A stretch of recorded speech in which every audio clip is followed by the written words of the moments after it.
Naslov današnjeg izlaganja je znanstveno istraživanje kao čitanje knjige prirode.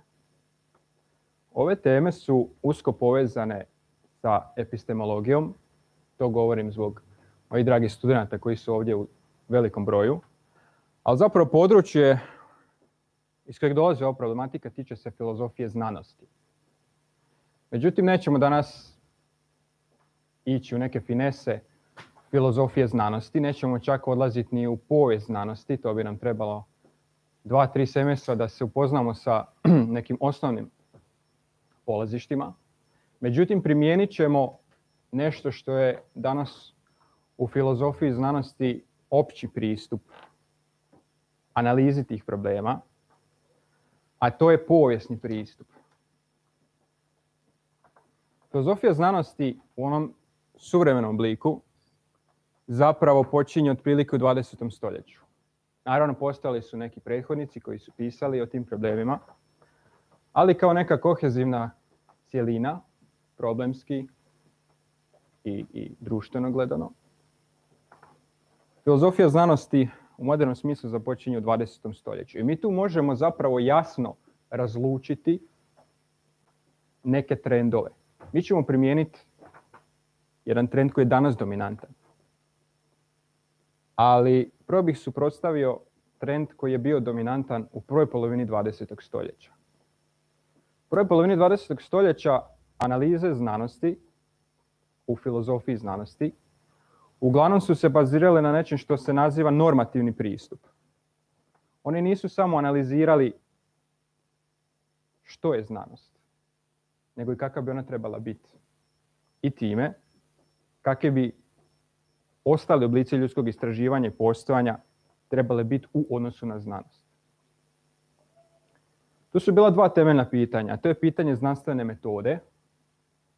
Što čini znanstvenu metodu? Koji postupci? Koji elementi, čimbenici? I drugo je bilo pitanje usko povezano s prvim. Pitanje demarkacije znanosti i neznanosti. To jest pitanje kako razdvojiti znanost od neznanstvenih oblika istraživanja. Jel? Odgovor na ovo drugo pitanje često je bilo prvo.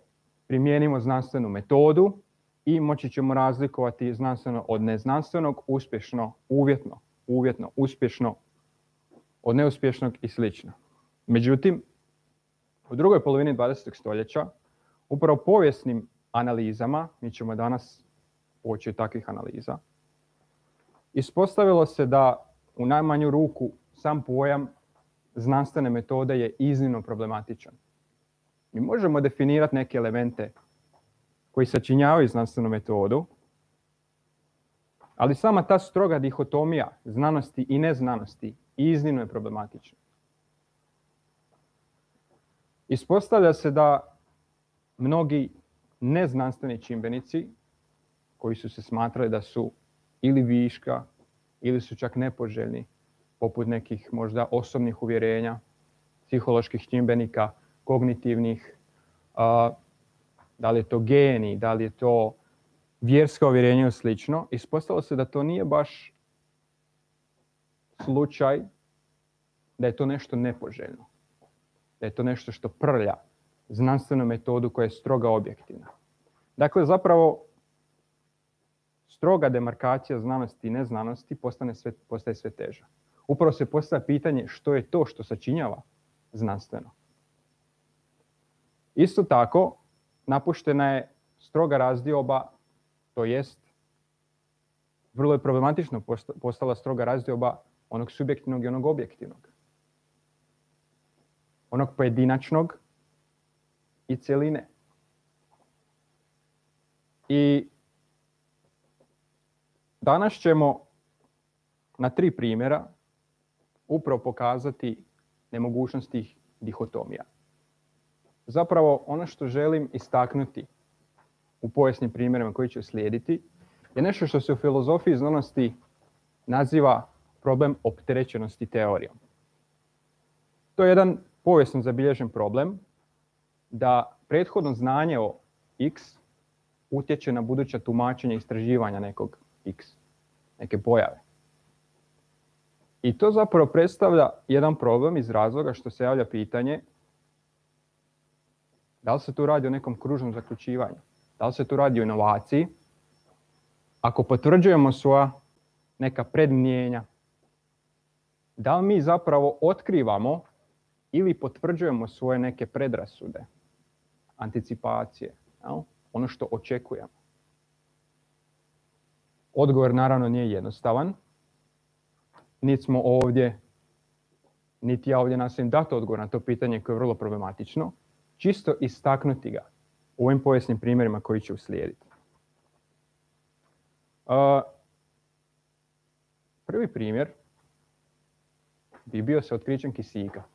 Se neko možda sjeća iz srednje škole. Tko je otkrio kisik?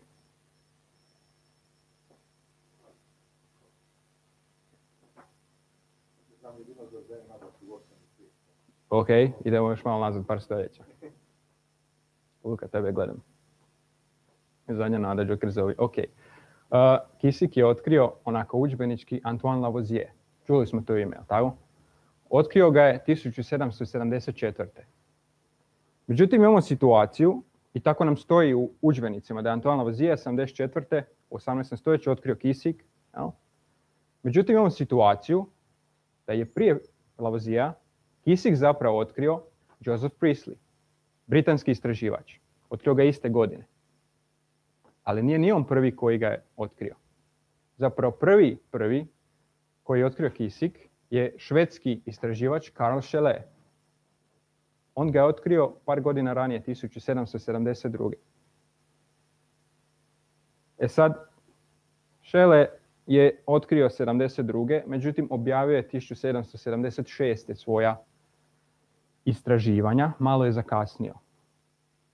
Lavoisier je otkrio 1774. i objavio iste godine. Ali zapravo nam je najzanimljiviji Joseph Priestley. To je čovjek koji je otkrio nešto novo, ali on to nije uočio. Čak i Scheele i Lavoisier su shvatili da su otkrili nešto novo. Nije se to tad zvalo kisik, tek je Lavoisier to nazvao kisikom. Međutim, Priestley nam je interesantan jer je on otkrio novu tvar, međutim, on to nije prepoznao. On je smatrao da je zapravo potvrdio staru teoriju koja je oprečna ideji postojanja kisika. Malo to objasniti. Tada je bila je popularna jedna teorija koja se zove flogistonska teorija. To dolazi od grčke riječi flox, što znači plamen. Oni su primijetili da u kemijskim procesima, recimo izgaranja, masa neće nestati. To je ono što mi danas nazivamo prvi zakon termodinamike ili princip konzervacije energije. I primijetili su da pri izgaranju masa zapravo neće nestati, nego će se pretvoriti u drugi oblik. Primjerice, ako spalimo kilogram papira i ostane nam pola kilograma pepela, ova druga polovina nije nestala, ona se pretvorila u neki drugi oblik energije ili materije. I oni su to znali u nekom osnovnom obliku. Međutim, njih je zbunjivalo kako se i zašto to događa. I tu nastupa ta teorija. I oni su teoretizirali da postoji nešto u zraku što se zove flogiston. Jer tada nije postojala ova moderna teorija elemenata. Tada su smatrali da postoje 4 zapravo supstance, tvari, vatra, voda, zemlja, zrak. Da je zrak homogen, a ne da se sastoji od dušika i kisika. Ne, zrak je jedna supstanca.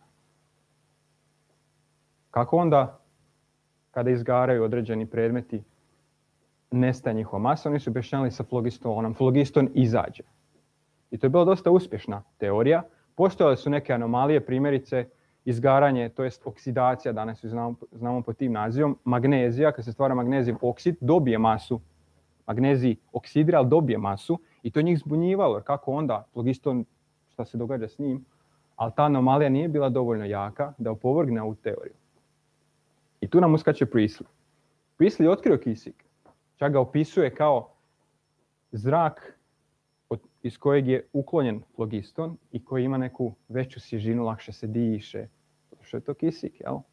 Ali on zaključuje da je to zrak bez flogistona, da to nije nova supstanca.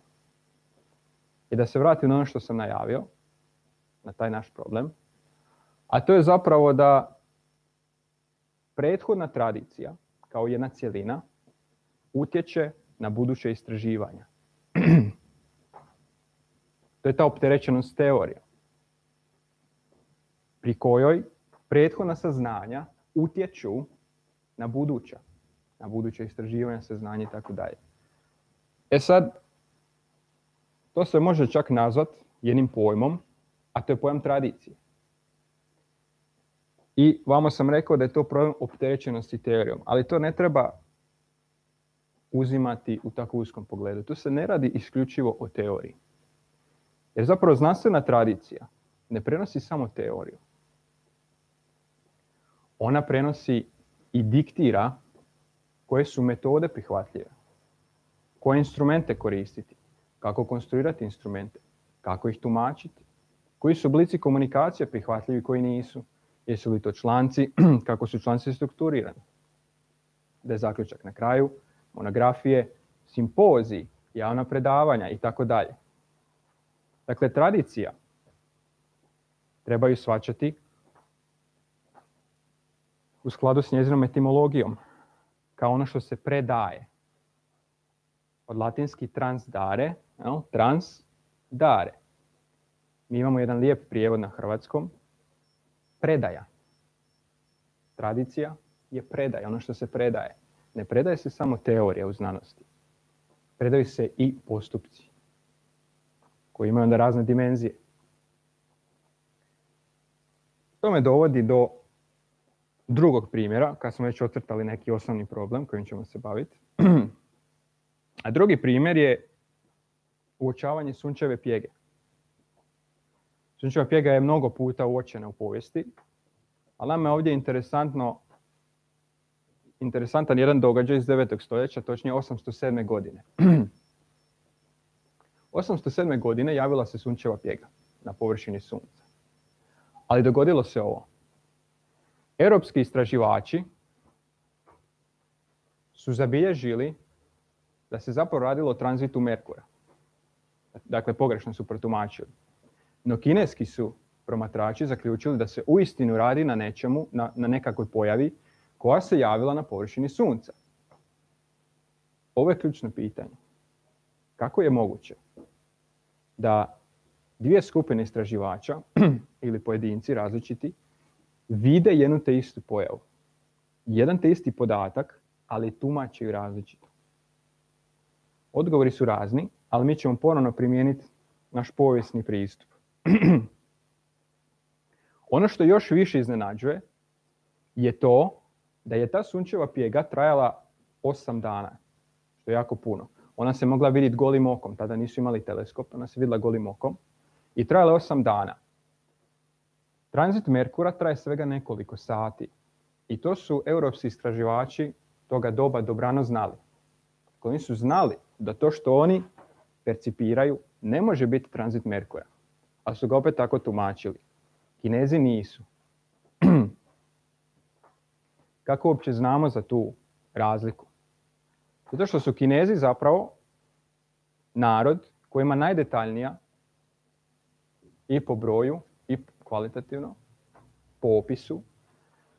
Kinezi imaju najdetaljnije zapise nebeskih pojava od svih naroda na planeti. Čak su i dobro protumačili tu sunčevu pjegu da se zaista radi na površini sunca. E sad, prvo pitanje je bilo kako je moguća ta razlika u tumačenju. Neki zaključak bi možda bio, Kinezi su bili tehnološki možda napredniji, ipak su oni izumili barut, kompas, tako dalje. Možda su imali obzervatorije ili bolje obzervatorije, možda su bili financijski bolje potpomognuti. Međutim, razlog je zapravo puno banalniji. Stvar je u tome da su Kinezi tada, glede nebeskih pojava, bili iznimno praznovjerni. Oni su nebeskim pojavama pripisivali značaj za zemaljske događaje. Zašto kažem da je to praznovjerje? Praznovjerje u smislu da oni su smatrali dakle, da ta sunčeva pjega nekako utječe na događaje na zemlji. I praznovjerje u smislu da tu zapravo nema kauzalne poveznice. Mi u kineskoj povijesti nalazimo primjere gdje zbog nebeskih pojava carevi su abdicirali, Imamo jedan zapis gdje je izvršen jedan puč, general je osvojio praktički bitku i onda se povukao jer je bio loš znak na nebu. U kineskom tom nekom vjerovanju te nebeske pojave su iznimno negativne. One su loš predznak, one remete Tao, taj poredak. I zapravo razlog zašto su Kinezi bilježili te pojave nije bio neka superiornost u nekoj znanstvenoj metodi. Stavljam pod navodnike jer upravo to problem definirati. Mi možemo pokušati definirati znanstvenu metodu, ali nailazimo na razne probleme. Dakle, razlika nije bila u nekoj strogoj primjeni znanstvene metode, već zapravo u pripisivanju nekog značaja tim pojavama, u tumačenju tih pojava na taj način, iako je on pogrešan. Ali ono što je još zanimljivije i nama relevantno, zašto su Europljani krivo protumačili. I tu moramo zaći malo više u prošlost.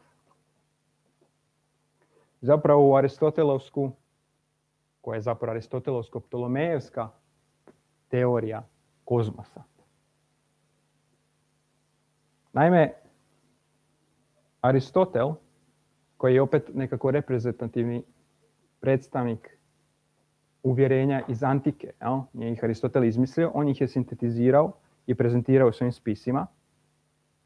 A onda imamo Ptolomeja, koji je otprilike, ne znam se točno, u drugom stoljeću poslije Krista objavio jedno djelo koje se zove Almagest, a koje je zapravo matematička potkrijepa tih uvjerenja iz antike. Tako da se tu radi o aristotelovsko-ptolomejskoj teoriji. Ta teorija zapravo zabranjuje promjene na nebeskim tijelima. Ta promjena pretpostavlja da je kozmos podijeljen na sublunarni i superlunarni pol. I sve što je superlunarno, to uključuje mjesec i planete, to je savršeno. Ako je savršeno, ne smije se događati promjena na njima, poput sunčeve pjege. Ta su tijela, ta teorija pretpostavlja također savršeno obla, glatka, sferična. I upravo zbog te teorije, koja je bila dominantna gotovo 2000 od antike pa sve do znanstvene revolucije 17. stoljeća, to je bila vrlo jaka teorija i vrlo uspješna teorija. Ali ona je zabranjivala promjene na nebeskim tijelima. I u 9. stoljeću europski su promatrači u skladu sa opterećenosti teorijom, tradicijom, protumačili tu pjegu onako kako su mogli. Oni su vidjeli jednu stvar, a su protumačili na drugi način. Zato što teorija je bila toliko jaka, ona zabranjuje promjene na površini sunca. I oni su uveli nešto što se zove ad hoc objašnjenje, modificirali, uštimali tu anomaliju da se slaže zapravo sa dominantnim uvjerenjem.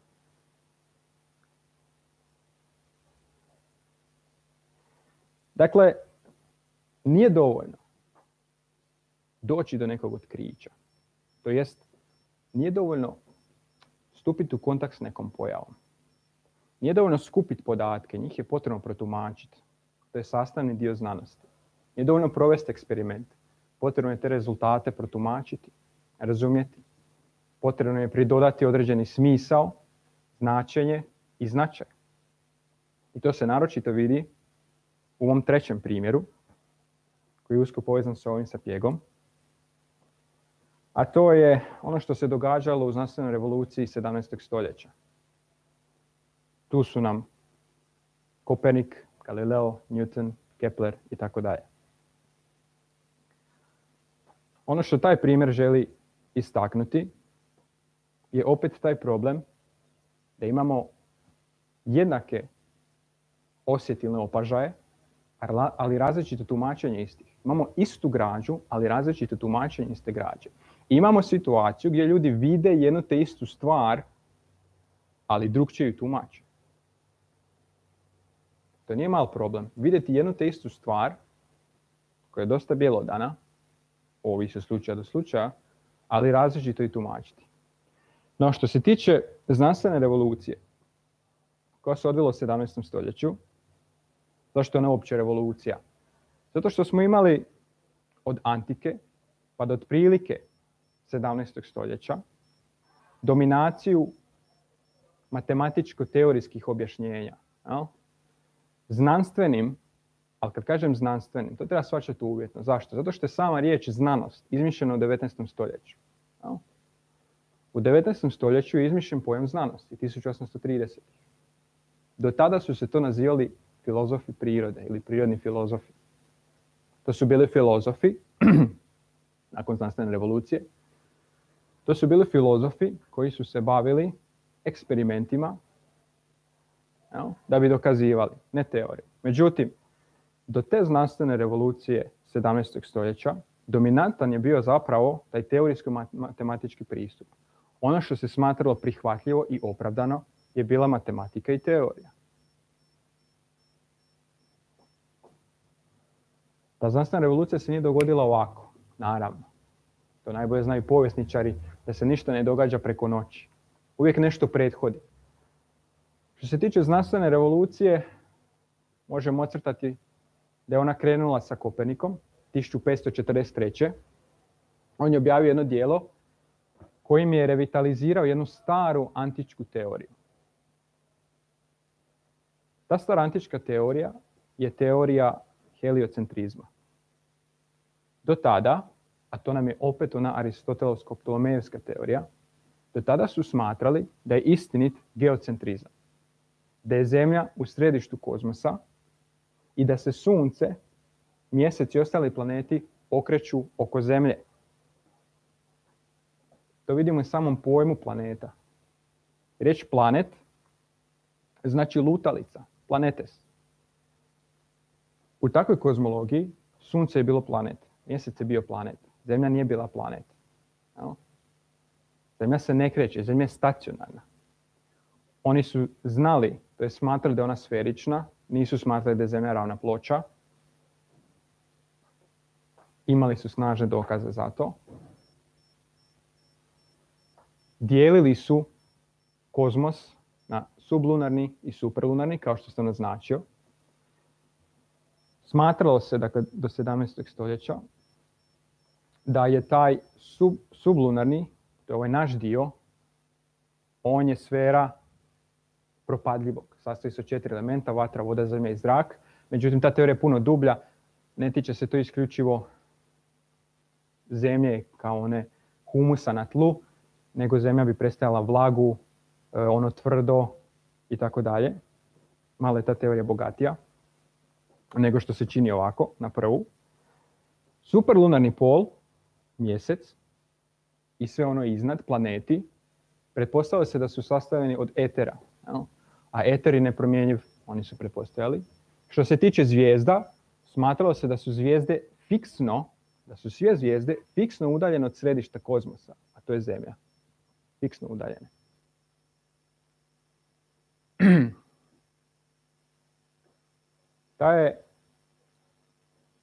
To je uvjerenje, dakle, bilo dominantno od antike do 17. stoljeća. Radi se o onom geocentrizmu. Geocentrizmu koji ima ovakav oblik kako sam ga prepričao. Zanimljivo je zapravo da, iako je taj geocentrizam potpuno pogrešan, da je bio iznimno znanstveno dobro potkrijepljen. Po znanstveno opet trebamo shvaćati uvjetno. Jel? Imamo čak u antici oprečnu teoriju do koje mi danas držimo, to je heliocentrizam. Dakle, mi još u antici imamo, i to dosta poznate tada argumente, uglavnom Pitagorejaca, koji su razvili jednu teoriju heliocentrizma, da je zapravo se Zemlja kreće oko Sunca. I Kopernik, kada je 1543. napisao to svoje djelo, on je zapravo oživio tu jednu antičku teoriju koja je bila pomalo zaboravljena. Idemo malo naprijed. Onda imamo Galilea, koji je svojim obzervacijama teleskopom dao određenu potkrijepu toj teoriji koju je Kopernik oživio, ali to još uvijek nije bilo uvjerljivo. No? Još uvijek nisu bili spremni učenjaci tog doba, mahom Aristotelovci, nisu bili spremni tek tako odbaciti geocentrizam i prihvatiti heliocentrizam. Bez obzira na ove empirijske dokaze. I zapravo znanstvena revolucija, njezin kraj se datira otprilike 1687. kada Newton objavio svoju principiju. I kad pogledamo, ta znanstvena revolucija je počela revitalizacijom jedne teorije. Intermezzo je neka empirijska otkrića, podaci, saznanja putem teleskopa. I na kraju opet imamo promjene u teoriji, a to je Newton, njegova matematika. Međutim, ono što želim istaknuti, zašto su u antici, pa 2000 nakon toga, držali do nečeg što se danas čini potpuno banalno, da je Zemlja u središtu. Zapravo želim ukazati da su njihovi argumenti bili iznimno racionalni, iznimno zdravorazumski, iznimno dobro potkrepljeni. Bili su i matematički jako dobro potkrepljeni, to je uglavnom zaslužan Ptolomej, nećemo o tome, nego ćemo o nekim jednostavnim, a uvjerljivim argumentima. Primjerice, držali su da je geocentrizam istinit, zato što jednostavno vidimo sunce kako se kreće na nebu, je li tako? Pa možemo svakog dana percipirati kako se sunce kreće na nebu i čini se okreće oko Zemlje. Vidimo zvijezde da se kreću, vidimo oblake. Dalje argument je bio vrlo zanimljiv. Kaže, ako se Zemlja okreće, a mi smatramo u antici pa nadalje da se ne okreće, onda bi ptice koje sjede na grani onako samo pale kad bi se Zemlja okretala. Ili ovaj mikrofon koji stoji na stolu, kad bi se Zemlja okretala, ovaj mikrofon bi pao dolje jer bi se stol pomaknuo. Mi danas znamo zašto je to tako. To je nešto što se zove lokalna relativnost. Klasična teorija relativnosti. Galileo je govorio o tome, ali to zapravo seže još ranije. Nikola Kozanski je o tome govorio. Zapravo stvari u tome da taj predmet poprima brzinu rotacije Zemlje, zato ne pada dole, niti vibrira na stolu. Nadalje, a to je bio vrlo snažan, možda i najsnažniji argument za geocentrizam, oni nisu uočavali nešto što se zove paralaksa. Paralaksa je zapravo percipirani odmak pozadine u odnosu na referentnu točku. Paralaksa bi bila kada bi, recimo, ovo bilo sunce, moja ruka je sunce, vi ste Zemlja, pozadina su zvijezde. Kada bi sunce bilo u središtu, a oni su smatrali da nije, onda biste vi, dok se krećete, vi ste Zemlja, percipirali ovu pozadinu kako se pomiče u odnosu na ovu referentnu točku. To je paralaksa, taj odmak. Oni nisu uočavali paralaksu i to im je bio vrlo snažan argument da nije sunce stacionarno, ne kreće se Zemlja, nego je obrnuto. Mi danas znamo zapravo da paralakse ima, ali ona toliko mala da je jako, jako teško uočiti. Zašto? Zato što su oni zapravo podcijenili udaljenost zvijezda. Oni su smatrali da su zvijezde zapravo puno bliže nego što one jesu. Dakle, paralaksa postoji, ali je toliko mala, jer što je pozadina udaljenija, koju promatramo, to je paralaksa manja, odmak je manji. Jel?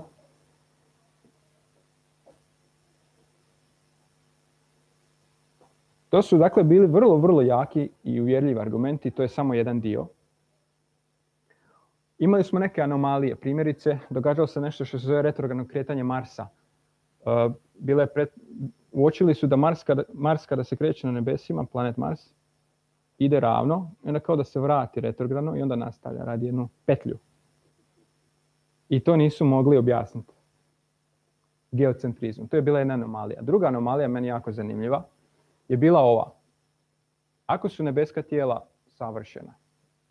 savršeno sferična i okrugla, kako to da mjesec izgleda kao da ima kratere, planine i slično? To je bio jedan velik problem njima. Dakle, mjesec bi trebao biti savršen. i okrugao. I onda je njihov argument bio ovako. Dakle, oni su branili tu dominantnu aristotelsko-ptolomejevsku teoriju. Opet su uvodili neke ad hoc objašnjenja. I oni su objašnjavali ovako. Pa zapravo mjesec je savršeno sferičan, poput zrcala i okrugao. I on reflektira nesavršenosti zemlje. Zemlja je nesavršena, ima brazde, planine. I mjesec je savršen i poput zrcala reflektira nesavršenosti zemlje. I zato je to tako. I evo, teorija spašena. Anomalija neutralizirana. Onda su bili drugi koji su rekli da, ali pošto se mjesec kreće, kako to da je uvijek isto reflektira? Jel? Mi da imamo zrcalo i da se zrcalo giva, mijenjala bi se slika koja se reflektira. To nisu baš znali objasniti. Druga su objašnjenja bila da se nama tako čini, da se radi o atmosferskim nekim iluzijama, pošto je to druga supstanca u superlunarnom polu, a mi smo drugčije supstance, da su to neke atmosferske distorzije, zbog čega se nama čini da je mjesec takav kakav je, nesavršen i tako dalje i tako dalje. I to su zapravo bila objašnjenja bazirana ne samo u teoriji, nego i u izravnoj percepciji baziranoj na empiriji. I tu je trebalo više od stoljeća, od Kopernika do Newtona, da se skupe dokazi da se tako jedna velika teorija opovrgne. Recimo, Galileo je nailazio na velik otpor, ali opet, iz povijesne perspektive, to su bili dosta snažni argumenti protiv Galilejevih saznanja i dokaza. Zašto? Treba imati na umu upravo snagu dominacije ove teorije, ove aristotelsko-ptolomejevske teorije kozmosa. Onda recimo, Galileo kada je uočio te anomalije, primjerice, uočio je da se oko Jupitera kreću mjeseci. Jupiter ima 4 najveća mjeseca. I to je bila jedna anomalija. Ispada sad da se ne okreće sve oko Zemlje. Imamo neka nebeska tijela koja se okreću oko Jupitera. Onda su uočili, jako vrlo teško, da Saturn ima prstenje. Ali nisu znali što je. Onda imamo skice. Prvo su smatrali da su možda to 3 spojena planeta, pa se vrte 2 oko glavnog, pa poput šalice je to izgledalo, ti crteži. Oni nisu znali što je. Oni su pratili Saturn iz desetljeća u desetljeće, crtali ga, ali nisu znali što je to. Nije im padalo na pamet da je prstenje. Ali to su određene bile anomalije koje se kose sa dominantnom teorijom. Međutim, ni ti dokazi nisu bili dovoljni. Onda primjerice kad je Galileo promatrao mjesec i objavio je svoje crteže mjeseca i on je tvrdio, gledajte, znači Kopernik je bio u pravu, Aristotel i njemu slični nisu bili u pravu, heliocentrizam je istinit, osim ovih dokaza navodio je mjesec. On je teleskopom uočio da mjesec ima nesavršenosti, da ima brazde, kratere, planine i tako dalje. Tu su nastupali ovi standardni neki argumenti i njima je zapravo bilo teško istumačiti i objasniti ono što su vidjeli. Oni su nešto vidjeli, nisu bili 100% sigurni što.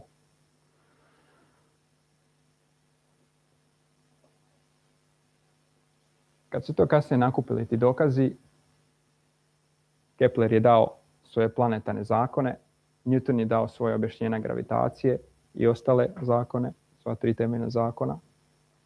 I mic po mic ta slagalica se slagala i bili su prejaki argumenti za heliocentrizam.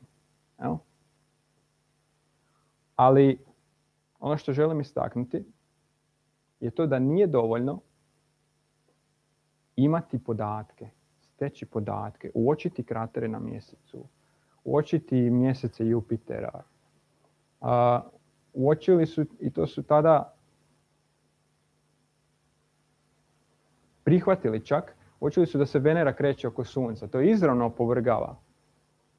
opovrgava recimo taj geocentrizam. Ali to nije dovoljno. Jer potrebno je pružiti jednu cjelinu u kojoj bi se ta pojedina saznanja smjestila.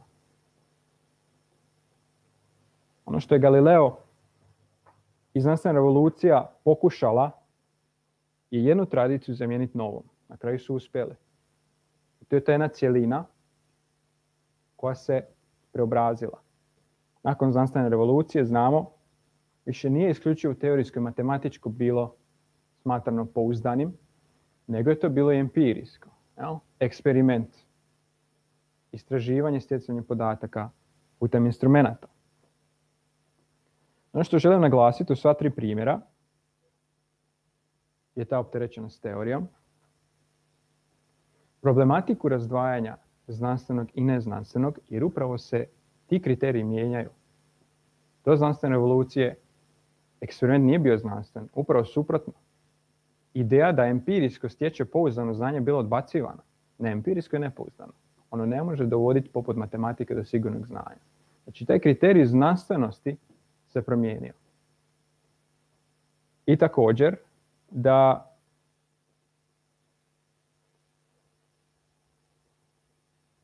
ne možemo takve povijesne slučajeve uzimati izolirano od njihovog konteksta. Sad to se čini kao neki čak banalan zahtjev. Naravno da moramo uzeti u obzir okoliš, ali to nije bilo tako uvijek u filozofiji znanosti. Prije nešto više od pola stoljeća filozofija znanosti je bila, ponavljam, normativna. Ona je govorila kako bi trebalo biti, slijepa na ono kako jest. Ironija je da su upravo znanstvenici, mahom znanstvenici, koji su danas jedan najpoznatijih i najznačajnijih predstavnika u filozofiji znanosti, da su upravo znanstvenici morali primijeniti taj filozofski pristup, kritike vlastitosti i reći ne.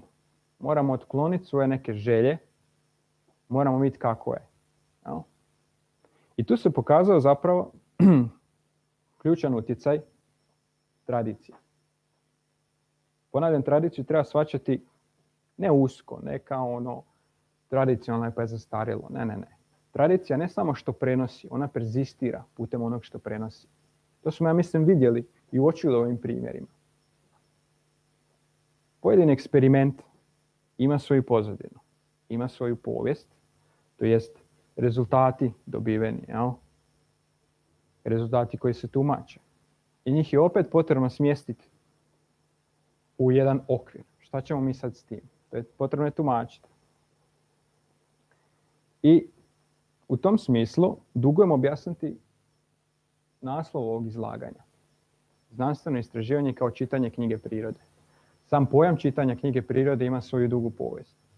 Nekako čini mi se da ovaj naslov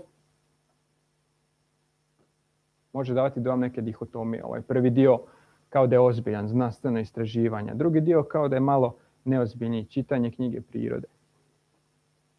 Ali tu bih povukao paralelu sa znanstvenim istraživanjem kao onim što tumači i pridodaje smisao nečem pojedinom u okviru cjeline, već stečene cjeline. Tu bih povukao paralelu sa tekstom. To ne mora biti nužno književni tekst. Ali pri tumačenju i razumijevanju mi ne uzimamo pojedinu riječ. Mi uzimamo rečenicu kao njezin kontekst, kao cjelinu. Rečenicu tumačimo u odnosu na poglavlje u odnosu na samo djelo, pa čak možemo to proširivati. Djelo pokušati tumačiti u odnosu na psihologiju i namjere pisca koji je sastavio to djelo. I pisca onda možemo tumačiti njegov život, njegovo djelo u okviru civilizacijskog, povijesnog, kakvog drugog konteksta u kojem je bio. To je zapravo jedan princip, jedna paralela između znanstvenog istraživanja i tumačenja knjige, teksta, gdje pojedino je neodvojivo od njegove cjeline. Mi možemo pokušati tumačiti takve povijesne slučajeve van njihovog konteksta. Ali to nas zakida za mnoge dimenzije koje su doprinijele. I upravo je nedostatak te svijesti doveo do takvih nekih propalih pokušaja definiranja stroge znanstvene metode. Mi smo radili recimo na epistemologiji onaj princip verifikacije. To je jedan pokušaj da se definira šta je znanstveno. Znanstveno je ono što se može empirijski provjeriti prema strogim kriterijima koje propisuje znanost. Ostali oblici ljudskog istraživanja svijeta, ako hoće biti uspješni, moraju emulirati tu znanstvenu metodu, tu pretpostavljenu znanstvenu metodu. Vidjeli smo sada na brzinu naznačili da je to vrlo teško definirati šta je to znanstvena metoda i da zapadamo u jednu ozbiljnu opasnost redukcionizma. Tradicija, dakle, s ovime ću polako zaključiti, nije čisto predaja teorije. Tradicija je niz preduvjeta koji omogućuju samo istraživanje. Dakle, tradiciju ne treba gledati isključivo kao negativnu pojavu. Da, ona utječe na način da je moguće cirkularno zaključivanje i potvrđivanje nekih očekivanja, jer se smanjuje razina inovacije. Ali smo ove povijesne primjere. Međutim, bez tradicije, bez znanstvene tradicije, a onda je pitanje koje dimenzije spadaju pod tu znanstvenu tradiciju, jer znanstvena tradicija nije samo teorija, nego postupci, samo sveučilište, materijalni uvjeti, način komunikacije. I s time da zaključim da iako imamo taj jedan problem opterećenosti teorijom, iako imamo jedan taj problem utjecaja prethodnih naših, neću više reći ni uvjerenja, jer uvjerenja su tek jedna dimenzija toga. Imamo utjecaj te predstrukture koja nam prethodi, na kraju krajeva vi ste stupili kao studenti u jednu strukturu sveučilišta, iako ono nosi određene probleme, koji su svojom fundamentalnom zapravo razini proizlaze iz ontološko-egzistencijalne čovjekove situacije. Nužno je da novi naraštaj stupaju u određenu tradiciju. Iako ono nosi poteškoće, ono zapravo predstavlja jedan fundamentalan uvjet mogućnosti samog znanstvenog istraživanja. Hvala.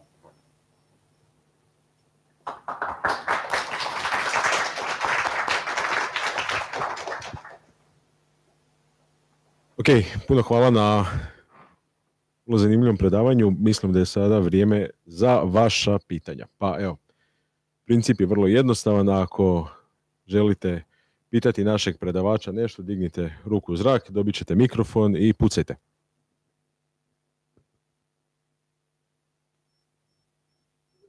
Sofije, evo ga, mikrofon radi, tako da možete odmah krenuti s pitanjem.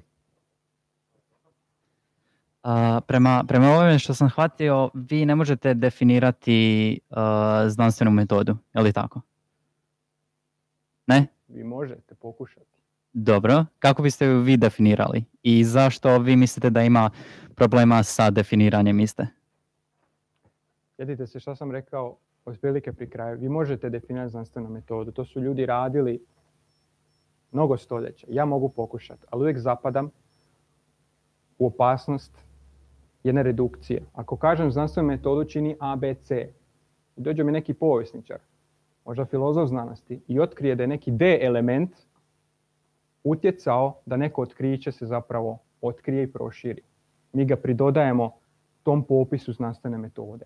Mi možemo definirati znanstvenu metodu, ali se ispostavilo konkretnim analizama povijesti, a te su analize vrlo svježe, tek nešto više od pol stoljeća u filozofiji znanosti. Ispostavlja se da analizom povijesti same znanosti non stop možemo dodati neke elemente do te mjere da se briše granica, stroga granica znanstvenog i neznanstvenog. Galileo, i to je danas konsenzus istraživačke zajednice, Galileo je danas uspio, među ostalim, da se tako izrazim, zbog svog jezika. Galileo je kao osoba, retorički gledano, bio vrlo neugodan. On je dosta vrijeđao protivnike. Mi imamo danas zapise, to se zna.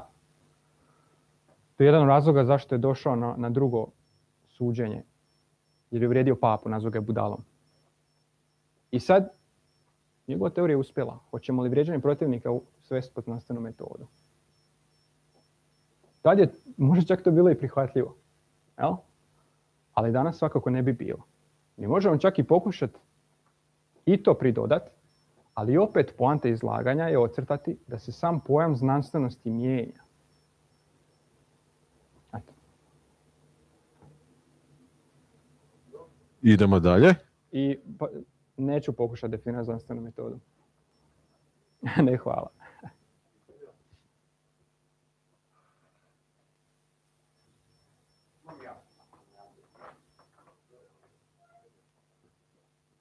Evo, pitanje ovako, sad nisam filozof, malo ono srednjoškolski, ali evo čisto ono me zaintrigiralo kad ste govorili o tome koliko teorija opterećuje buduću spoznaju. Sad se stališta kao netko ko je lingvist, zapravo kad se gleda u lingvistici se postavlja pitanje postoji li uopće revolucija ili je sve samo neka nadogradnja ili drugačije u nekoj paradigmi izrečeno i jako je teško govoriti, pa kako bi se to uklopilo? Je li teorija stvarno toliko opterećuje? Ili ipak ona nešto na čemu samo trebamo graditi? Mislim, kad gledate lingvistiku, jako je teško naći nešto što je revolucionarno, osim Chomskyjeve metode u generativnoj gramatici, njegovih prikaza i recimo Langakerovih definiranja vrsta riječi, tu je možda nešto što oni uvode revolucionarno. Sve ostalo je, kada ako dobro poznajete povijest lingvistike, zapravo samo neka nadogradnja i stavljeno u neku drugu paradigmu. Pa kako biste to onda pitaš za pojasnili? filozofiju ili za znanost? Općenito za znanost. Je li stvarno tradicija toliko problem ili nešto na čemu trebamo samo graditi i nadograđivati? Dobro. Što se tiče filozofije, tu je posebnost filozofije da ne možemo govoriti o nadogradnjama, nego različitim manifestacijama koji obogaćuju ono već što imamo. Zašto? Zato što filozofija je dosta opća. Jel? To je njena specijalizacija, da je ona opća, da zadire svugdje. I tu završam s filozofijom, ali za znanost. Također je otprilike do prije pola stoljeća držalo se da se znanost, moderna znanost koja počinje u 17. stoljeću s eksperimentom, da ono jest neka akumulacija spoznaje svijeta. Da se ta knjiga prirode čita riječ po riječ, slovo po slovo. Svaki eksperiment uzima jedno slovo iz te knjige prirode koja nam je otvorena. Ja? I pukom akumulacijom mi ćemo iščitati tu knjigu. To je jedan optimizam da je moguće spoznati stvarnost u potpunosti, koji danas više ne vlada, zbog raznih teorija i relativnosti i tako dalje, zbog same naravi fizičkog. Međutim, čak je i to napušteno danas. Ideja da je znanost, moderna znanost, to ne mogu dovoljno naglasiti, govorimo o modernoj znanosti gdje je eksperiment dominantno sredstvo stjecanja znanja, više se ne smatra da je to puka akumulacija. Jer se upravo postavlja pitanje kako su moguće, nakon tih nekih tektonskih promjena u povijesti znanosti, mi imamo situaciju da su jednostavno tumačenja različita. Ja sam spomenuo pojam planeta. Pojam planeta je potpuno drukčije tumačen u antici i danas. Danas je Zemlja planet, ali koristimo taj pojam. Ili pojam atoma. Atomos nedjeljiv. Mi danas ne smatramo da je atom nedjeljiv. No. Dakle, tu ima jedan lingvistički aspekt koji ima svoju problematiku, ali u znanosti se zapravo ispostavlja da se povijest znanosti vrši kao smjena relativno kohezivnih tradicija koje nisu onako izolirane, kako bi bio moguć onda napredak, njihova komunikacija. One nisu izolirane, one su nekim aspektima podudaraju. Ali razlog zapravo za te neke razlike koje nama otežavaju tumačenje recimo antičkog pojma atoma ili planeta i razlike u svjetonazoru, u temeljnim metafizičkim pretpostavkama. Znanost je ipak dugačka, relativno dugačka, 2.500 godina, to jest ljudsko istraživanje prirode, sustavno ljudsko istraživanje prirode. I zapravo, ako nemate tu povijesnu svijest koja u filozofiji znanosti, filozofiji se naglašava za njih stoljeće, vrlo okvirno, ako nemate tu povijesnu svijest, zapadate u velike poteškoće da tumačite, recimo, kažete, fizika u antici niš nije valjala, recimo. a niste svjesni da je tada planet nešto drugčije podrazumijevao i da je iz određenog kuta gledanja imao smisla. Dakle, nije puka akumulacija u znanosti, događaju se neke smjene kvalitativnih razlika, ali one nisu toliko radikalne da nije moguća neka komunikacija između tih raznih tradicija, jer na kraju ne bi bio moguć međusobni dijalog, jel, i napredovanje. To je to.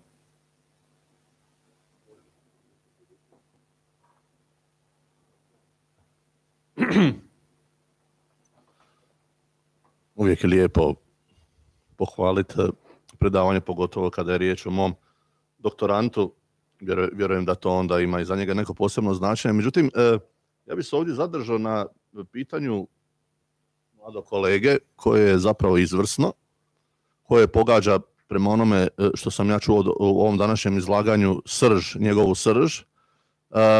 I tu je uvijek, kao što to filozofija prečesto ističe da bi je se ozbiljno i shvatilo, tu je pitanje konteksta. Taj jedan metodološki rigorizam, ne mislim tumačiti kolegu Uzunića, on ima smisla u mjeri u kojoj, primjerice u jednoj epistemologiji, ima smisla jedan radikalni skepticizam.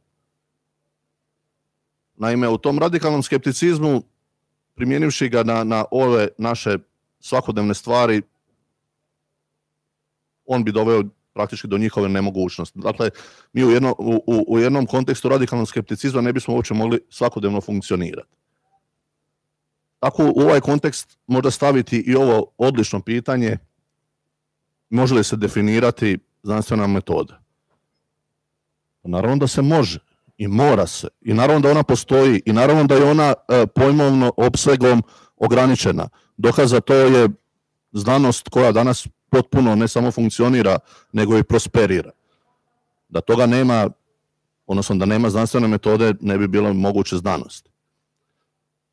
Taj jedan komentar možda je ovdje meni bio potreban da upozorim na dva faktografska detalja koje su meni ovako nekako loše zazvučala, pa možemo možda Mislava zamoliti samo da to malo pojasni. Naime, u tome korpusu Aristotelikumu tako nešto konzistentno, a tvoja je sintagma bila, Mislave, Aristotelova teorija kozmosa. Aristotelsko-ptolemejska. Ali ti si rekao Aristotelova teorija kozmosa. Dobro.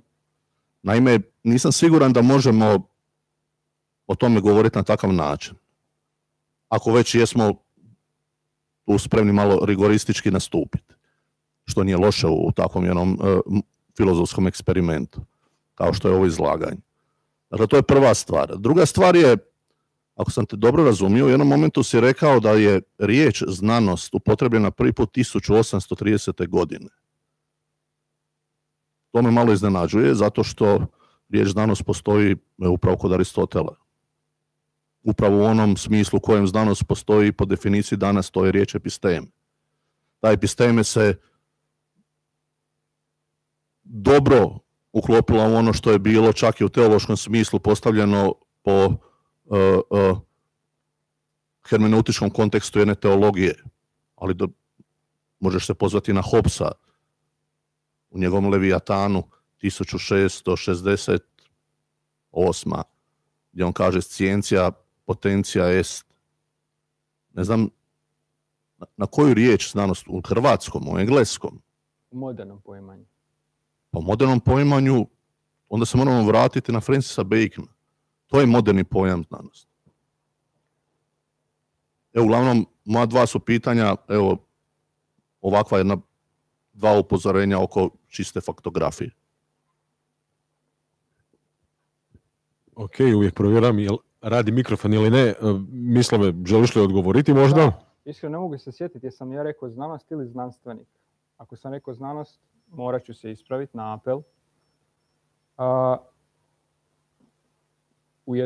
Zapravo je pojam znanstvenika. Ja sam govorio o tome da su se dotad istraživači smatrali filozofima prirode. Čini mi se da sam rekao u tom smislu da je 1830 izmišljena riječ znanstvenik. Ako sam rekao znanost, to treba ispraviti. Riječ znanstvenik.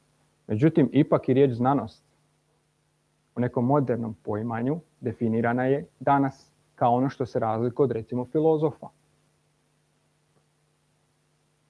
Tada, do 19. stoljeća, nije bilo neke stroge razlike znanstvenika i filozofa. Znanstvenik je bio filozof, prijatelj mudrosti, onaj koji teži za istinu. Samo što je njegova onda metoda drukčija, ovi rade eksperimente, ovi se bave teorijskim. Ako sam rekao aristotelska kozmologija, ja sam nekoliko puta rekao aristotelsko-ptolomejevska teorija kozmosa. Ako sam rekao u određenom trenutku aristotelovska, treba dodati ptolomejevska.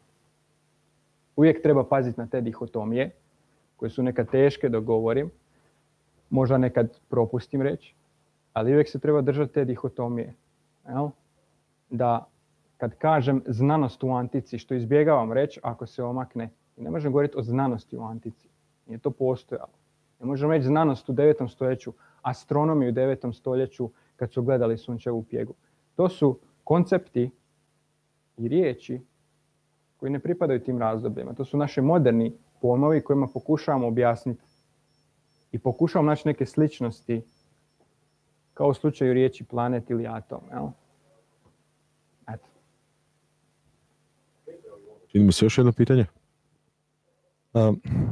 Samo još jedno, ne znam, govorio si o tom razdvajanju filozofije i znanosti. Govoriš o tradiciji, jel?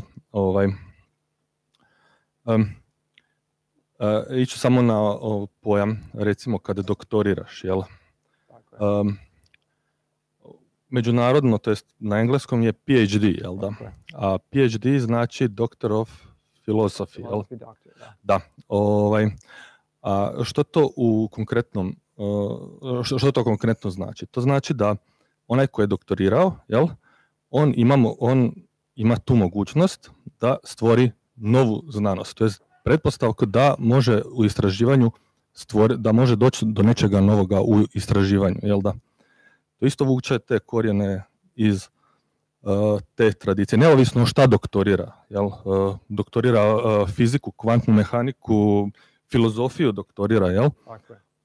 Tako da u tom pogledu mislim da ipak kada se dođe do tog nekakvog akademskog vrhunca, jel? Da ipak ne možemo govoriti o nekakvom strogom odjeljivanju od kako se zove, te neke tradicije. Da, isto bi se složio, ne znam, jesi li čitao Kuna, kako se zove, revolucije, do strukture, da. Kada si govorio o paradigmama, jel? Mislim, ja iskreno ne vidim tu nikakav problem da se paradigme mijenjaju, jel? Od Aristotela do danas, sve ovisi o bitku vremena, bi rekao Hegel u uvodu u, kako se zove, teoriju prava, jel? Tako da, kako bi rekao, bitak je uvijek onaj kakav je u samom tom vremenu. Hegel ti kaže da razlika između metode i znanosti nema, da je to jedno te isto. Tako da isto zapravo teško tu možemo govoriti o nekakvim odvajanjima. I ja iskreno, to što su recimo Kinezi vidjeli pjege, a Europljani prolazak Urana, to je okej. To je okej, jer možda bez te dvije stvari ne bi znali za pjege. Recimo, ako ćeš u današnjoj modernoj robotici i tako dalje, nekada su roboti, te takozvane mašine koje su inače služile plemstvu za zabavu nekada, koje su se mogle same kretati i tako dalje. Danas su postale danas se to koristi kao usisavači i tako dalje. Mislim, govoreći u povijesnom nekakvom kontekstu. Tako da, Da, znanost i mislim da bi dosta teško leglo tog da se sad recimo neko tu sa CERN-a sjedi i kažeš znanost nema strogu metodu. Oni bi naglo stali na kočnicu tu, jel? Što se tiče toga. Tako da, evo, ne znam, ovo je sam neki moj onako hrpa komentara, onako, čisto onako u dijalogu, čisto da malo porazgovaramo, jel? Ok, hvala. Sjajno si poentirao od čega ja ne mogu skretati, jer problematika filozofije znanosti je ogromna. A to je upravo to, da je ta neka razlika znanosti, modernog poimanja i filozofije umjetna. Jer su one cijelu povijest bile, kako god ih shvaćali, one su srasle. Upravo je to poanta. Ja sam to naznačio. Ti si spomenuo Kuhna. Nije to samo Kuhn, to je Popper, Feyerabend, Ludwig Fleck. To su bili ljudi koji su počeli u znanosti. Oni su se prvenstveno bavili nekim egzaktnim znanostima i kad su naišli na određene poteškoće, oni nisu mogli objasniti znanost s pomoću znanosti. I onda su zašli u filozofiju i uz pomoć filozofije, to se danas zove filozofija znanosti, objašnjavaju znanost. Kad si spomenuo znanstvenika s CERN-a, ja znam da se on ne bi složio, ali stvar je u tome da to nije moj stav, to je jednostavno povijesna činjenica. Da većina znanstvenika, uglavnom, su, da se tako izrazim, samo delali. Nisu promišljali vlastitost. To je ono što je profesor Pešić naznačio u svojim prvim rečenicama. Mi danas govorimo o filozofiji znanosti kao da je ta filozofska komponenta nešto izvana što upada da bi analiziralo znanost, da bi reklo ne možeš strogo definirati znanstvenu metodu. Ali postavlja se pitanje zašto se percipira da je filozofija izašla iz znanosti i ponovno mora ući preko neke filozofije znanosti. Jer ponavljam, filozofi znanosti, ovi neki najpoznatiji, su uglavnom počinjali od konkretnih znanosti. I morali su onda primjenjati filozofiju da bi analizirali vlastitost. Ima jedan zanimljiv slučaj, dogodio se, čini mi se, 2016. Organizirana je jedna konferencija. Skupina fizičara tvrdi da teorijska fizika nije znanost. Zašto? Ne možeš ju verificirati. To su isto njihove riječi. Ne možeš ju ni falsificirati. Ona je teorijska i pretpostavlja određene strune, recimo teorija strune je tu ili teorija multiverzuma, da postoji nekoliko multiverzuma. Dakle, to su teorije koje su matematički objašnjene, ali a priori je dokinuta u njima samima mogućnost da se oni empirijski potvrde. Kažu, te strune su toliko male da njih ne možemo eksperimentalno potvrditi ili opovrgnuti. I kažu sad skupina fizičara, mi smatramo da ta grana fizike nije znanstvena. I oni su pozvali, doslovno su pozvali filozofe da dođu na tu konferenciju i da pokažu ovima da to nije znanstveno. A pokazalo se nekoliko stvari. Ukratko, zanimljivo je to da su ti fizičari koji su tu pozvali, to su seniori, to su ljudi, ako nisu već u penziji tada bili, pred penziju. To su bili seniori. Ono što iznenađuje koliko se znanstvenici, ne možemo baš sada u ovom trenutku reći, jer upravo filozofija znanosti posvijestila znanstvenicima neke stvari koje su se podrazumijevale. Ali iznenadili biste se, ja mislim, koliko znanstvenici ne bave se onime čime su se bavili filozofi znanosti. I na kraju se zapravo ispostavilo da su filozofi razočarali ove fizičare jer su oni upravo govorili o ovom što sam ja danas govorio u jednoj uskoj niši, jer su ovi zapravo znanstvenici pristajali na tu jedne arhaične teorije verifikacije, falsifikacije, koje danas ne da nisu opovrgnute, nego su neuvjerljive. Da je znanstveno strogo ono što se može falsificirati ili verificirati i tako dalje.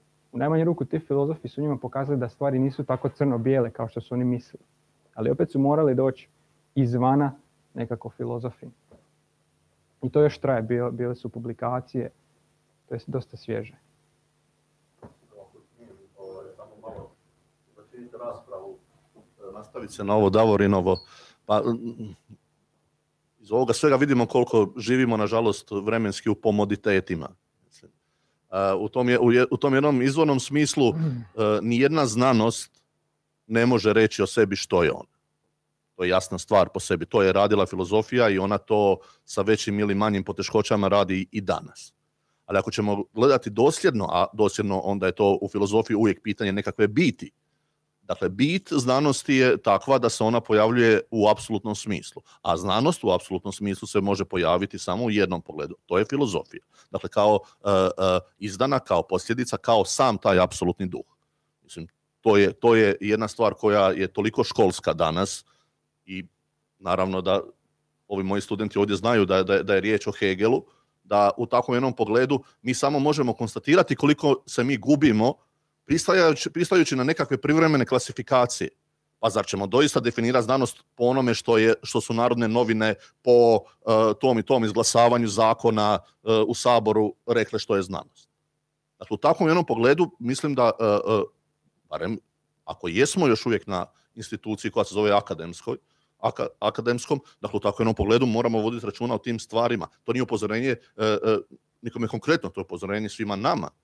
Koliko smo mi spremni ustupiti. Naravno, problem je puno širi, problem je puno veći, problem je klasifikacijski globalan. Naime, danas kada se u Wikipediji ukuca science, nigdje se naravno neće naći filozofija u toj podjeli.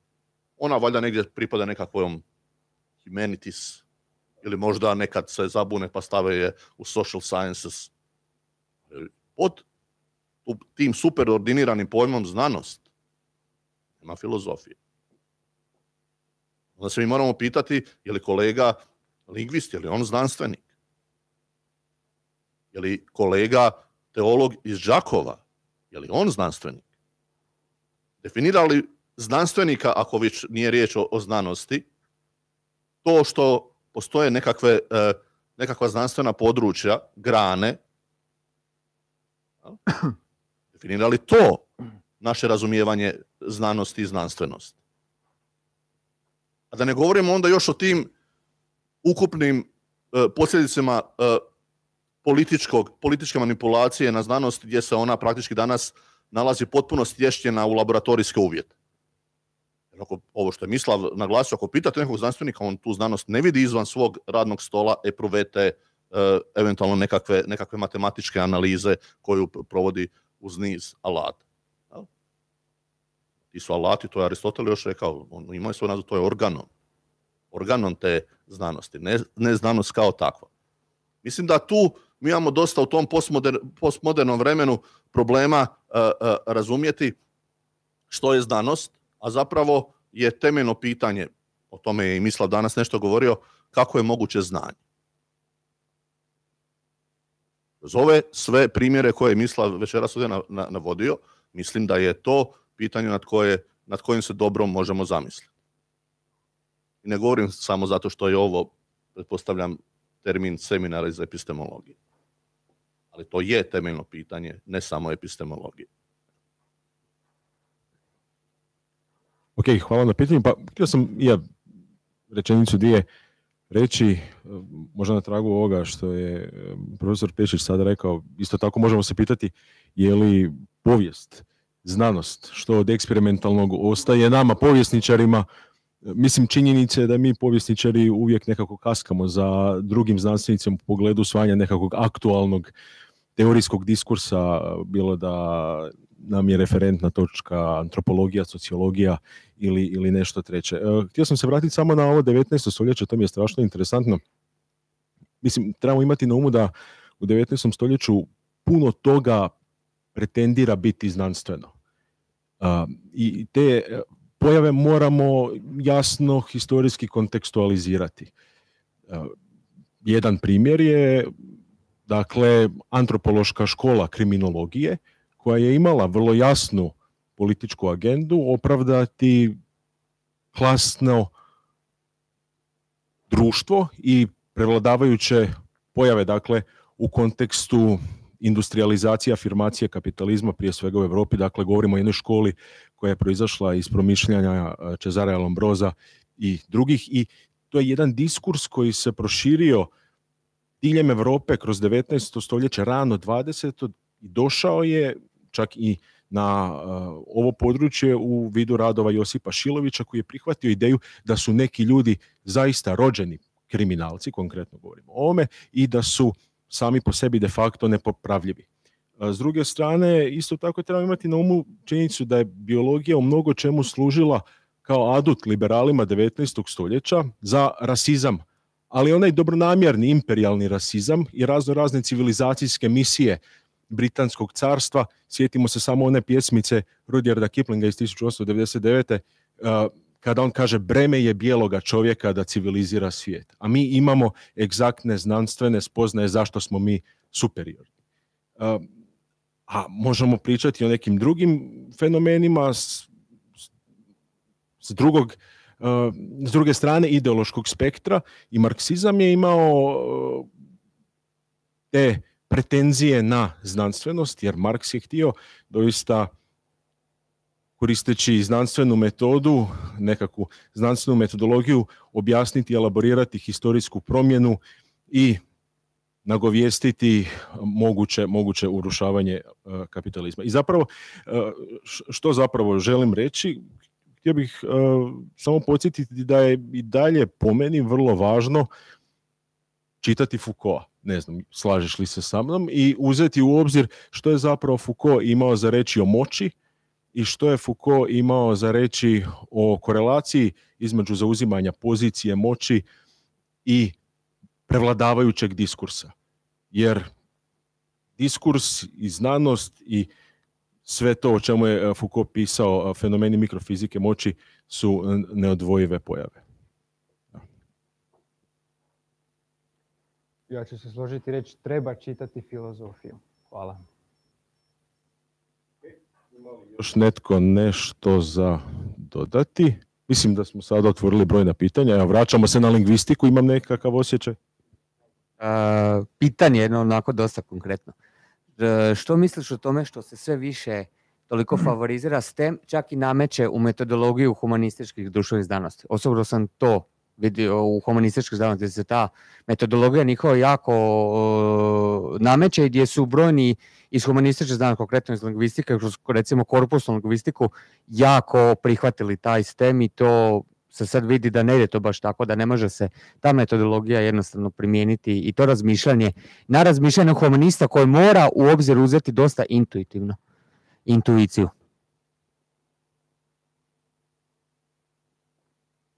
STEM je uspješan u onome što radi. STEM postiže ciljeve.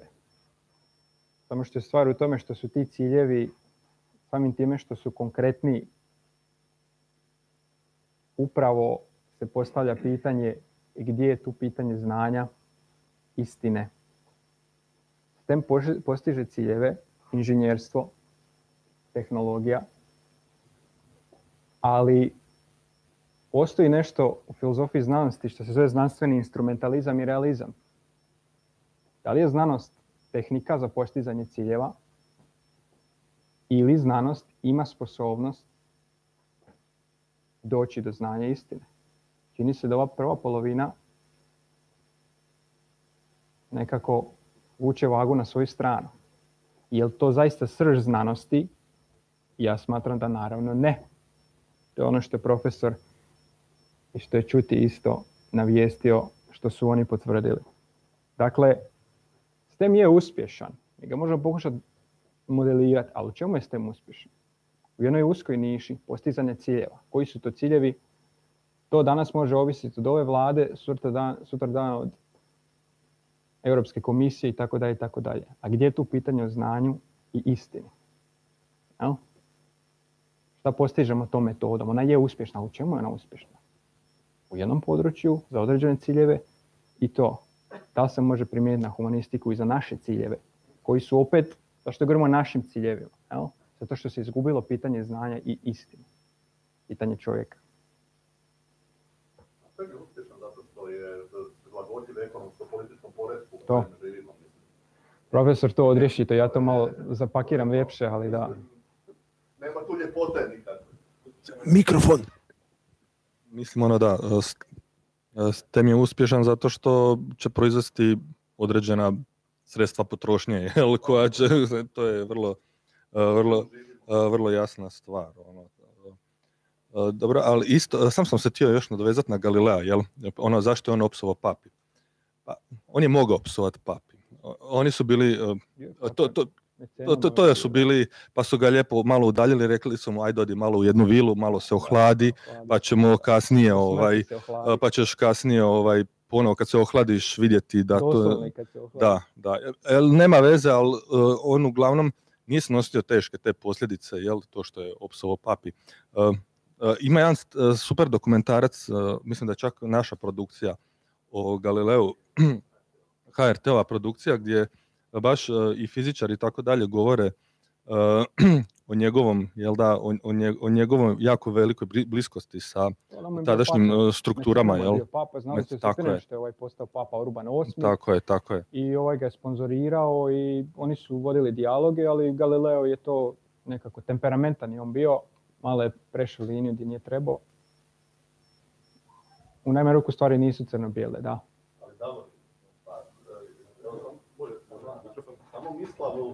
Žao mi je što to nije spomenuo. Upravo vezano za Galilea, ključnu po meni stvar, teleskop. Teleskop kao alat s kojim je prvi puta si mogao znanstveno promišljati bez ideologema. Kako ćeš od onoga što vidiš kroz teleskop napraviti ideologem? Možeš reći da je Jupiter kojega vidiš Božje djelo. Ali njegovu elipsu koju možeš puno bolje pratiti, to je pokazatelj onoga znanstvenog, one biti znanstvenosti na koje je na kraju krajeva inzistirao i Aristotel. Jer filozofski nadzor nije svjetonazor. To je znanstveni um. Mjera u kojoj um može biti znanstven. To je filozofija. Filozofija nije pitanje na kraju krajeva ni znanosti, to je pitanje stava. Napokon zato se valjda ovaj fakultet zove filozofski. Ne zato što ima odsjek za filozofiju, jer onda se ni ne bi trebao zvati filozofski. Filozofski se zove zato što je to pitanje nekakvog stava. Ja? Hvala. Pitanje svjetonazora, instrumenata. Mi danas zapravo nismo, ja sam najavio, vi ste malo i kasnije, možda niste čuli, danas nismo zapravo govorili o nekim istinskim problemima filozofije znanosti koji su mnogi, zanimljivi, razgranati. Ovi su nam primjeri čisto poslužili kao zanimljivosti gdje smo dotaknuli tako neke probleme koje smo sad razmatali, ali ta problematika instrumenata. Da li ono što mi vidimo kroz instrument, mikroskop, kada recimo gledamo bakterije, jer smo mi zaista u kontaktu sa tim bićima, da li mi zaista proučavamo ta bića ili njihovu reprezentaciju, njihovu pojavu u mikroskopu. Ja, na to možemo utjecati za razliku od teleskopa. Dobro, nisam se u redu i to. Ali opet onda instrumenti kao manipulacija, da li to mi zapravo istražujemo stvarnost ili svoju projekciju u skladu sa svojim mogućnostima, tehničke i druge naravi. Mnogo je tu problema, mnogo je toga za što se može diskutirati. Ok, pa hajde da čujemo studente ponovno. Mislim da je bilo za sada jedno pitanje. Ovo je vaša prilika. Sada vi ispitujete jednog od nastavnika, ne od vas. Evo ga. Evo samo mikrofon da vas čuju. Samo da se nadoveže na ovo zadnje. To bi onda značilo da postoji neka objektivnost, da bi postala neka objektivnost, znači kad bi mogli imati završene instrumente ili što već, kad bi mogli eliminirati svo to, da bi postala prava istina. Mislite mi epistemički ili ontološki? Da postoji stvarnost ili da je mi možemo dosegnuti? Da je mi možemo dosegnuti. Mislim da je znanost... Uvijek u doticaju sa stvarnošću. A to kako je artikuliramo može biti kroz teoriju, matematiku, kroz izvještaj u obliku članka, a mi smo uvijek u kontaktu sa stvarnošću. A sad kako mi artikuliramo tu stvarnost, to se mijenja. I onda da ne zalazimo u pitanje kauzalne relevantnosti. Ako vi nešto proučavate, ako A onda B, jeste sigurni da je samo taj čimbenik A utjecao na B? Ili naravno da ne. B, razumijete? Zato se čita 10, 20, 30 komada literature, da dobiješ širu sliku, da bi mogao reći vjerojatno je A na ovaj B. Ali gdje stajemo? Čovjek je dio svijeta. Problematičan je pojam svijeta. Da. To ne treba razdvajati čovjeka i svijet. slažem se. To je nešto što su dok su ja ću biti prebezobrazan preći znanstvenici, ali dok su fizičari zaista filozofirali, to su tvrdili upravo Heisenberg, koji je bio pod izravnim utjecajem Aristotela. Einstein, Schrödinger. To je upravo pitanje čovjeka i svijeta i da se ne gleda ta dihotomija strogo. Čovjek je dio svijeta. I onda je pitanje koji ćemo dio svijeta mi odabrati kao kauzalno relevantan za naše istraživanja. Tu vam nastupa pitanje prosudbe pojedinca. A onda pitanje zašto je...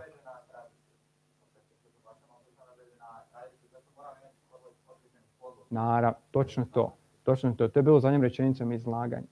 A ovo što ste vi sad spomenuli, što sam ja u zaključku, to je nešto što se vrlo recentno tek govori. To je taj neki otpor prema tradiciji, to ima neki loš prizvuk, ali zapravo o tome Kuhn govorio, to je njegovo zadnje poglavlje knjige 12. Čini su tog jednog Kuhna napali da on relativizira znanost, a čovjek je u svojim cijelo poglavlje posvetio i govori te revolucije, te promjene u svjetonazoru prema njemu. To je nužno da se to događa. Iako ono utječe cirkularno i negativno, ono je nužni preduvjet, paradigma je nužna zapravo da se znanost odvija. Iako ona može iskrivljavati tumačenja, ali ona je nužna.